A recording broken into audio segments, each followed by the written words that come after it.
নমস্কার বন্ধুরা, আমার এই মোস্ট ক্লাসিক কিচেনে আপনাদেরকে স্বাগত। আজকে আমি আপনাদেরকে বানিয়ে দেখাচ্ছি টোপা কুলের চাটনি। এটা খেতে খুবই সুস্বাদু এবং এটা দিয়ে পুরো ভাত উঠে যায়। আর একটা কথা না বললেই নয়, এই কুল খুব উপকারী একটা ফল। এটার মধ্যে প্রচুর পরিমাণে ক্যালসিয়াম, পটাশিয়াম, ফসফরাস, ম্যাগনেসিয়াম পাওয়া যায়, যেটা আপনার শরীরের দাঁত ও হাড়কে শক্ত এবং মজবুত বানায়। আর প্রচুর পরিমাণে এর মধ্যে অ্যান্টিঅক্সিডেন্ট তত্ত্ব আছে, যেটা বাতাবরণে অনেক রকমের রোগ বহনকারী জার্ম আছে, যেটা আমাদের এই সময় শীতের সময় আমাদের সর্দি, কাশি, জ্বর বা পক্স এই টাইপের যে রোগগুলো আছে তার থেকে শরীরকে রক্ষা করে এবং ইমিউনিটি পাওয়ার বাড়ায়। তাই জন্যে বন্ধুরা প্রচুর পরিমাণে আপনারা কুল খাবেন এবং বাচ্চাদেরও খাওয়াবেন। আর এবার রান্নার দিকে আসা যাক। আমি এই রেসিপি বানাতে কী কী উপকরণ লাগছে এক নজর দেখে নিই। দেখুন বন্ধুরা, টোপাকুলের চাটনি বানাতে অবশ্যই আমার টোপাকুল লাগছে। আমি 100 গ্রাম টোপাকুল নিয়েছি, ভালো করে ধুয়ে এটাকে নিয়েছি। এর সঙ্গে আমার লাগছে এখানে 1 কাপ চিনি, যেটাকে আমি 100 গ্রাম মেপেই নিয়েছি। 100 গ্রাম টোপাকুলের জন্য 100 গ্রাম চিনি নিয়েছি। সেখানে আপনি গুঁড়ো নিতে পারেন চিনির জায়গায়। একটু হলুদ লাগবে, অল্প একটু নুন লাগবে, আর ফোড়নের জন্য একটা শুকনো লঙ্কা আর 5 ফোড়ন লাগবে। আর আমি এখানে সাদা তেল নিয়েছি, আপনি সর্ষের তেল ব্যবহার করতে পারেন। এবার আপনি কি করবেন, এই টোপাকুল যে রয়েছে এর যে বোটাগুলো আছে, দেখুন বোটাগুলোকে বার করে দেবেন। এই দেখাচ্ছি, বোটাগুলোকে বার করে আর কুলগুলোকে একটু ফাটিয়ে দেবেন। এরম করে ফাটিয়ে দেবেন, অল্প ফাটিয়ে দিলেই হবে। এরম করে কুলগুলোকে বোটা বার করে আর একটু ফাটিয়ে দিলেই হবে। এরম করে সব কুলগুলোকে ফাটিয়ে নেব। এবার রান্নার প্রসেসে এগোনো যাক। দেখুন আমি কুলগুলোকে ফাটিয়ে নিয়েছি সব। এবার আমি গ্যাসটাকে অন করব, কড়াটাকে বসালাম।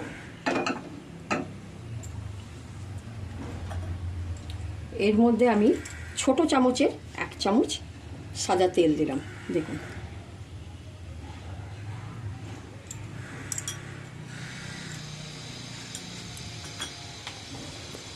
তেলটা গরম হতে দেবো।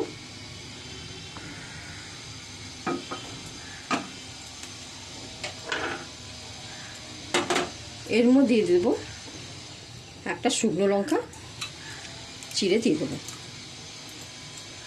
আর দেব অল্প 5 ফোড়ন।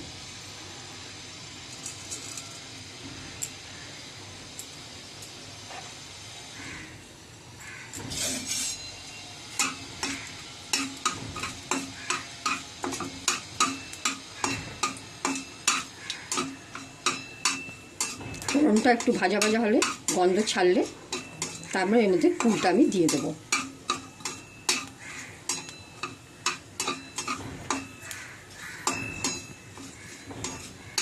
দেখুন ফোড়নটা হয়ে এসছে।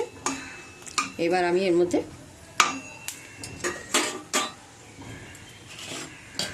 কুলগুলো দিয়ে দেবো।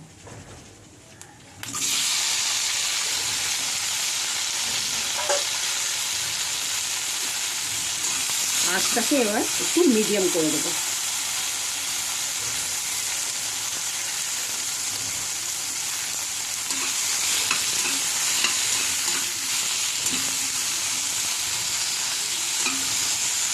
নাড়াচাড়া হবে।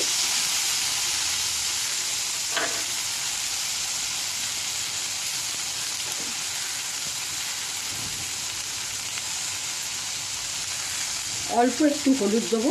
দেখুন হলুদের পরিমাণ খুব অল্প, বেশি হলুদ দেবো না, কেন একটু হলদে হলদে সাদাতে এই চাটনিটাই হয়।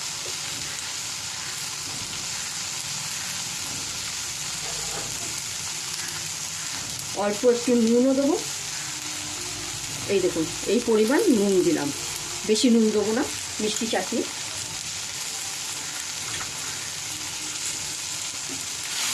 এটা ভালো করে একটু নাড়বো সব। দেখুন একটু ভাজা ভাজা হয়ে গেছে। দেখুন ফুলগুলোকে সবগুলোকে একটু একটু টিপে টিপে দেবো। হয়ে গেছে। এবার এর মধ্যে আমি চিনি দিয়ে দেবো। কাপ চিনি যেটা নিয়েছিলাম এর মধ্যে আমি দিয়ে দিলাম। আপনি চিনির বদলে গুঁড়ো ব্যবহার করতে পারেন। এটা আমার ট্রিক্স। অনেকে কি করে না, প্রথমে জল দিয়ে দেয়, তারপরে চিনি বা গুড় দেয়, কিন্তু আমি এটাকে চিনিটা আগে দিলাম সাদলানোর পরেই। তাতে কি হচ্ছে, এর যা স্বাদ, আপনি জল দেওয়ার পর চিনি দেওয়ার স্বাদের থেকে দ্বিগুণ টেস্ট ভালো পাবেন। এটা আপনারা করে দেখতে পারেন। দেখুন এর মধ্যে থেকে এটার কুলগুলো এবার ভেতর থেকে যে পাল্পটা আছে ওটা রসটা বেরিয়ে এলো চিনি দেওয়াতে। এটা কিছুক্ষণ নাড়াচাড়া হবে, তারপরে আমরা জল দেবো। এই দেখুন এটা পাল্প থেকে রস বেরিয়ে এসেছে। এবার এর মধ্যে আমি জল দেবো। একটা পুরো গ্লাসের হাফ থেকে একটু বেশি জল নিয়েছি দেখুন। এবার এই জলটা আমি এর মধ্যে দিয়ে দেবো। রান্নাটা পুরোপুরি মিডিয়াম লো আঁচেই হবে। আর এটা আমি ঢাকা দেবো না, ঢাকা দিলে এটা উদলে পড়তে পারে। এটা কিছুক্ষণ হতে দেবো, তারপর আবার ফিরে আসছি।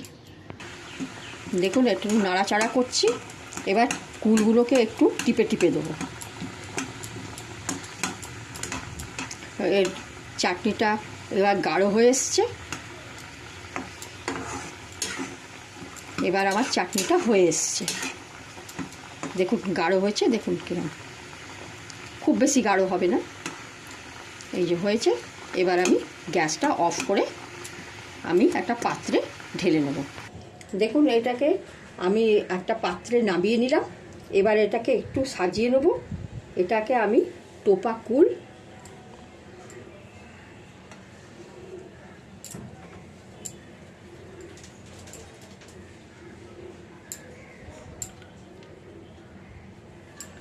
আর একটা লেবু দিয়ে সাজিয়ে দিলাম।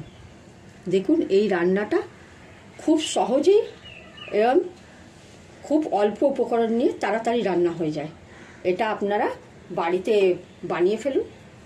আর সরস্বতী পুজো উপলক্ষে এটা একটা দারুণ রান্না। দেখুন বন্ধুরা, আপনাদের কাছে বিনীত অনুরোধ কি আপনারা আমার এই চ্যানেলটাকে প্রচুর প্রচুর প্রচুর লাইক, শেয়ার, সাবস্ক্রাইব করুন।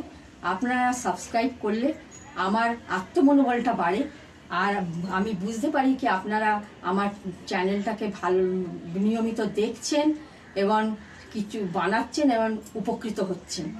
আর এই জন্যে আর আমারও ইচ্ছে করে কি আরও ভালো ভালো জিনিস আপনাদের রান্না করে দেখাবার চেষ্টা করি।